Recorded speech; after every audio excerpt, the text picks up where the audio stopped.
Today I'm going to be breaking down how you can use the Fireball in combination with Super Yetis here at Townhall 16 to 3-star any base. So here's the army composition that we are going to be using today, and as you can see, yeah, we're going to come in with that Fireball on the Grand Warden. It's one of the strongest pieces of equipment if you can execute it correctly. Of course, we're going to need a few spells to help support him, but we'll jump in and we'll break that down. So the first thing we're going to be doing while we identify a base is of course coming in with that Grand Warden. If you haven't already, make sure he is set to ground. We cannot do a Grand Warden walk if he's set to air because the healers cannot heal him. So of course make sure your Grand Warden is on ground. You can then go ahead and get your healers coming on through. Now what we're looking to get here is the clan castle. 9 times out of 10 this is what you want to try and fireball because typically those clan castle troops can be a real pain. So dealing with them is always going to be super beneficial. However, you'll see here, unfortunately, we do lure out a couple of those clan castle troops. So we do, of course, need to be super careful to avoid luring them at the start. We ended up luring them out actually with our Coco Loon that came in, that balloon at the start. But there you guys can see, as soon as we're close enough, we're going to use those invisibility spells. We're going to basically make any buildings close enough to the Grand Warden that is not a defense next to the clan castle invisible. So for us, we had to use 3 invisibility spells there so he would focus on the defense sitting next to the clan castle. Then his Fireball will go to the closest possible defense, which for us is the defense we want it to go to. Now you'll notice we also have the Furnace up towards that right hand side. This is basically just to help create a little bit more of a funnel. Now we were pretty slow in actually getting our second Earthquake down, but luckily for us there was no builders healing or rebuilding the Eagle Artillery back up. So we have made some really nice progress. Grand Warden doing his job, so we can go ahead and recall him. The Furnace also done a fantastic job just clearing out 1 or 2 of those buildings at that top section of the base. Really beneficial in supporting that Grand Warden. For the next stage we're going to go ahead, we get a partial funnel with the Golem and the Queen on one side using that giant arrow.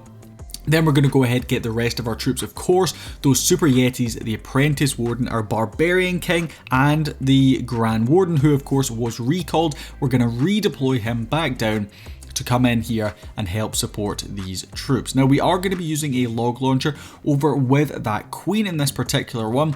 Typically though, we have no problems with this attack because the King is going to be able to help get through some of those walls, and of course we do have of course, have those healers bringing all those troops back up as we progress through the base. Now the only unfortunate thing here is sometimes your Royal Champion, you're going to have to kind of deploy her down solo. You'll see she does come in by herself over on this left hand side. I do sometimes like to pair her up actually with the push into the base with those Super Yetis. I found her ability with the electro boots around her really good at helping get rid of some of those defenses nice and quickly, as well as any of those pesky skeleton traps that may pop up. But of course we have the Phoenix on her, so sometimes actually she's going to be able to get a nice little bit of value by herself. Now if you didn't notice, we actually do have some the Furnace of course coming out of our log launcher that did pop. That's just going to give you the additional support you may need. We only brought 1 in the actual army, but we bring a second Furnace in the clan castle itself. So for us in this particular attack, you guys will see ends up fairly close here at the end, but it's not the end of the world because this strategy, if you can execute it correctly, is incredibly powerful. So let's jump in and look at that next example. And for that next attack, again approaching things the exact same way. We're coming in with that Grand Warden nice and early on. We're then going to deploy down that Furnace. Now the only thing I would say to be careful of is make sure that Furnace is going to go off to one side. So you'll see it's going to go up towards that left hand side here. We do not want those fire mites to lure out any of those clan castle troops. We also use a partial Yeti funnel down on that bottom section just to help clear out a bit of that base, so when we do bring in the rest of our army, it's not going to get lured off to the wrong section. Now this is what I'm talking about with those invisibility spells. You'll see we're making all of the defenses close enough to that Grand Warden invisible. We end up using all 4 of those invisibility spells, which means the closest defense to that Grand Warden is probably going to be either the multi-target archer tower. Yep, that's exactly what it lands on. And then we can go ahead, use the earthquake spells. Now, of course, you have multiple earthquake spells in this particular attack. So use one if it doesn't take the buildings down. Go ahead and use another. As soon as you've got the value you are looking for, whether that be from the Grand Warden, the Fireball, whatever it may be. But you'll see we've actually cleared a really good chunk of the base here. We then get going with the next part of our attack, which of course is going to be that Golem out in front, Queen with her ability, which of course is the action figure summoning that giant, the giant arrow in there as well. And then we start with phase 3, which is going to be those Super Yetis, the recalled Grand Warden, the King in there as well, with the help of that Warden Apprentice. Basically, you want to leave a really clear funnel for this part of the attack so your troops can walk all the way around, either towards that Town Hall or towards some of these heavier defences. We pop that Grand Warden ability. We pop the Royal Champion's ability nice and early on here because she has that Rocket Spear on her. So she's going to be able to get that nice long range damage and hopefully deal with some of these defences from the outside of the base. Healers doing their job through there in the core of the base, helping to keep these Super Yetis alive. And there is that King's ability. That's what I was looking for in that previous attack. Popping that King's ability means those Earthquake Boots are going to be so worthwhile because they open up all of those compartments in the core of the base. Healers again, unfortunately, going down to that Town Hall, but they have done their job.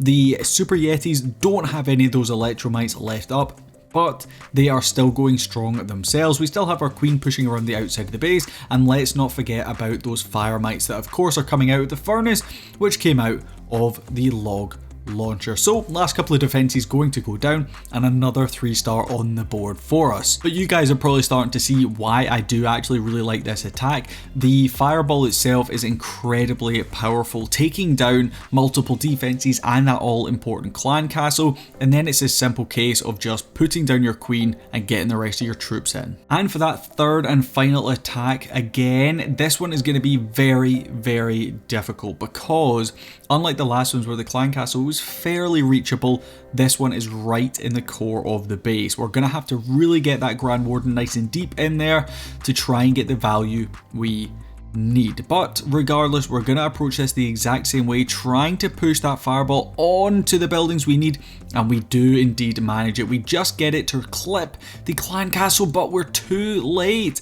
We had to use that second earthquake spell to take that clan castle down, but unfortunately the double builder in there are repairing it and it does not go down. So even though we did everything right here, even though we actually did get the value we were looking for, we were a little bit slow with that second earthquake spell, and the clan castle itself does not go down. But we're just going to have to approach this the exact same way. We do have the poison spell in hand for this particular attack. Of course, if you don't if you do take down the clan castle, you're not going to need the poison spell for the clan castle troops themselves. However, you will of course need to use it on a hero, on skeleton spells, skeleton trap should I say, anything like that you can use that poison on. But for us here, luckily it does come in very helpful. You can go ahead, just pop it down on those CC troops as we didn't manage to take them down earlier, and we're just going to progress on with the rest of the attack the exact same way. Royal Champion making an appearance just around and over the 50% mark. Typically you're going to bring her in from the opposite side, like I said, though sometimes I do like to bring her in with the main army itself. But for us here, it works out much better to bring her from that 12 o'clock section because we want to help push the main core of our army, which is of course those Super Yetis, right towards that Town Hall to guarantee that second star. So if things really go pear-shaped, we at least have a high percent 2-star on the board. But 9 times out of 10, hopefully this strategy should be bringing you 3 stars. I've seen Super Yetis paired with a lot of different troops. I've seen them paired with witches, I've seen them paired with regular Yetis, even with bowlers. But for me, on their own and in combination with the Fireball, we have the Furnace, should I say. We have 2 Furnaces in this attack, which actually pair really well with it. So if you do want to pick up this strategy, the link for it, as always, is down in the description below. Thank you so much for watching. Again, thank you for getting me to 2,500 subscribers. Congratulations to I can't remember the name, the person that won the Gold Pass giveaway. Hopefully you do enjoy that, and stay tuned for lots more coming on the channel. Don't forget, we now do actually have memberships available on the channel as well. So if you want to show a little bit more support, I have made it the absolute cheapest price it possibly could be. This is going to give you a badge next to your name if you comment on any videos or live streams. You also get to use some custom emojis, and I have a lot more perks lined up for some exciting stuff in the future. But thank you for watching, and I'll see you in the next video. Peace.